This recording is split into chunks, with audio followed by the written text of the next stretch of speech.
Welcome to this Victorian plumbing guide where I'm going to show you how to install a kitchen tap. We'll be fitting a new monoblock tap to replace an old faulty one, which is a really common job that you might find in your kitchen. And this video is to be used as a guide only, and we always advise that you seek professional help.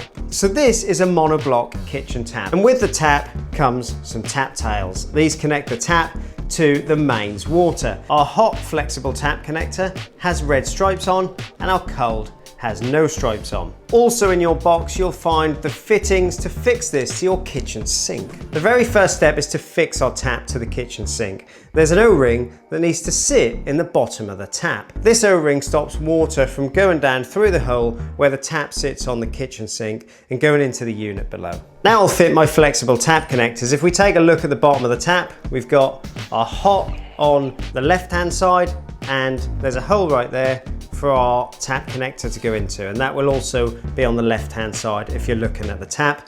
All we need to do is thread our tap connectors into the bottom of the tap there and just tighten them up hand tight. Now you'll notice this threaded rod, this end has a slot for a screwdriver, a flathead screwdriver, and this end doesn't. Remove the nut from the rod, and again if we look in the bottom of the tap we can thread that rod in the bottom of the tap, and we can do that up nice and tight with a screwdriver so that that threaded rod is tight in the bottom of the tap. Now you won't be able to get both tap connectors through the hole in the sink. You have to do one at a time, so you pop one through, bend your tap connector, and the second one goes through as well, and then you can drop the whole thing down onto the sink. Now taking a look at the rest of the monoblock tap fixing kit, the metal section of the kit sits on the bottom, the rubber sits against the sink, and then the nut gets threaded on from underneath to clamp the whole tap to the bottom of the sink and nip it in place. Now this is often the trickiest bit because access is always difficult behind the sink bowl, but it can be made easier with the right tool. This is a box spanner, so find